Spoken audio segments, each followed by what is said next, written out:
ಓಂ ಶ್ರೀ ಗುರುಭ್ಯೋ ನಮಃ. ಫ್ರೆಂಡ್ಸ್ ಎಲ್ಲರಿಗೂ ನಮಸ್ಕಾರ. ಪ್ರೀತಿಯ ಮಕರ ರಾಶಿಯ ಆತ್ಮೀಯ ಬಂಧುಗಳೇ, ನೀವು ಇತ್ತೀಚೆಗೆ ಅನುಭವಿಸುತ್ತಿರುವ ಒತ್ತಡ, ಆಂತರಿಕ ಭಾರ ಮತ್ತು ಯಾರಿಗೂ ಹೇಳಲಾಗದ ಕಳವಳ ಇವೆಲ್ಲವೂ ನಿಮ್ಮ ಜೀವನದಲ್ಲಿ ನಡೆಯುತ್ತಿರುವ ಮಹತ್ವದ ಬದಲಾವಣೆಯ ಸೂಚನೆಗಳೇ ಆಗಿರುತ್ತೆ. ಮಕರ ರಾಶಿಯವರೇ, ನೀವು ಶ್ರಮದ ಪ್ರತೀಕ. ನೀವು ಮೌನವಾಗಿ ಕಷ್ಟಪಟ್ಟು ನಿಮ್ಮ ಗುರಿಗಳನ್ನು ಸಾಧಿಸುವವರು.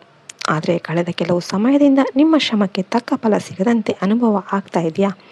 ನೀವು ಮಾಡಿದ ಪ್ರಯತ್ನಗಳನ್ನು ಯಾರೂ ಗಮನಿಸದಂತೆ ಅನ್ನಿಸ್ತಾ ಇದೆಯಾ?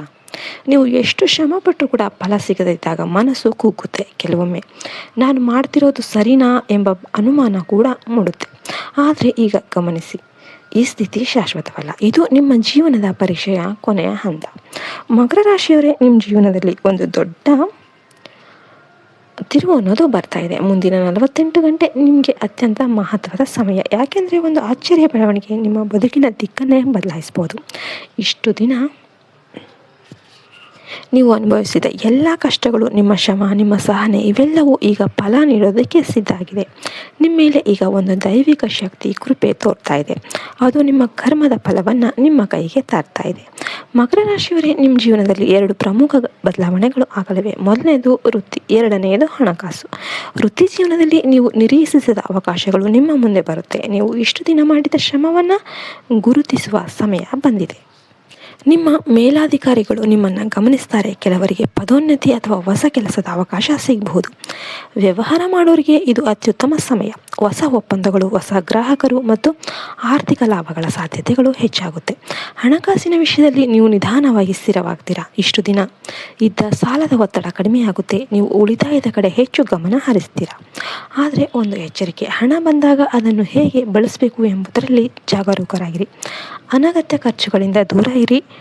ಮಕರ ರಾಶಿಯವರೇ, ನಿಮ್ಮ ಸುತ್ತಲೂ ಇರುವ ಎಲ್ಲರೂ ನಿಮ್ಮವರು ಅಲ್ಲ. ಕೆಲವರು ನಿಮ್ಮ ಯಶಸ್ಸಿಗೆ ಅಡ್ಡಿಯಾಗಲು ಪ್ರಯತ್ನ ಮಾಡ್ತಿರ್ತಾರೆ. ಆದ್ದರಿಂದ ನಿಮ್ಮ ಯೋಜನೆಗಳನ್ನು ಎಲ್ಲರ ಜೊತೆ ಹಂಚಿಕೊಳ್ಳೋದಕ್ಕೆ ಹೋಗಬೇಡಿ. ಈ ಸಮಯದಲ್ಲಿ ನೀವು 3 ಮುಖ್ಯ ನಿಯಮಗಳನ್ನು ಪಾಲಿಸಬೇಕು. ಮೊದಲನೆಯದು ಸಹನೆ, ಎರಡನೆಯದು ಶಿಸ್ತು, ಮೂರನೆಯದು ಮೌನ. ನಿಮ್ಮ ಯಶಸ್ಸು ಮೌನದಲ್ಲೇ ಬೆಳಿಬೇಕು. ನೀವು ಹೆಚ್ಚು ಮಾತನಾಡಿದರೆ ನಿಮ್ಮ ಯೋಜನೆಗಳು ದುರ್ಬಲ ಆಗಬಹುದು. ಸಂಬಂಧಗಳ ವಿಚಾರದಲ್ಲಿ ನೀವು ಒಂದು ಮಹತ್ವದ ನಿರ್ಧಾರ ತೆಗೆದುಕೊಳ್ತೀರಾ. ನಿಮ್ಮ ಜೀವನಕ್ಕೆ ಹಾನಿ ಮಾಡುವವರನ್ನು ದೂರ ಮಾಡ್ತೀರಾ. ಇದು ನಿಮ್ಮ ಭವಿಷ್ಯಕ್ಕೆ ಒಳ್ಳೆಯದು. ಮಕರ ರಾಶಿಯವರೇ, ನೀವು ಈಗ ಮಾನಸಿಕವಾಗಿ ಹೆಚ್ಚು ಬಲಿಷ್ಠರಾಗ್ತಿದ್ದೀರಾ. ನೀವು ಸಮಸ್ಯೆಗಳನ್ನು ಭಯಪಡೋದಿಲ್ಲ, ಅವನ ಎದುರಿಸೋದಕ್ಕೆ ಸಿದ್ಧರಾಗ್ತೀರಾ. ವಿದ್ಯಾರ್ಥಿಗಳಿಗೆ ಇದು ಉತ್ತಮ ಸಮಯ. ನಿಮ್ಮ ಪರಿಶ್ರಮಕ್ಕೆ ಫಲ ಸಿಗುತ್ತೆ. ನೀವು ಸಾಧನೆ ಮಾಡುವ ಸಾಧ್ಯತೆಗಳು ಹೆಚ್ಚು. ಮುಂದಿನ ಕೆಲವು ದಿನಗಳಲ್ಲಿ ನಿಮ್ಮ ಜೀವನದಲ್ಲಿ ಒಂದು ಮಹತ್ವದ ಸುದ್ದಿ ಬರುತ್ತೆ. ಅದು ನಿಮ್ಮ ಭವಿಷ್ಯಕ್ಕೆ ಹೊಸ ದಾರಿ ತೆರೆದೀತು.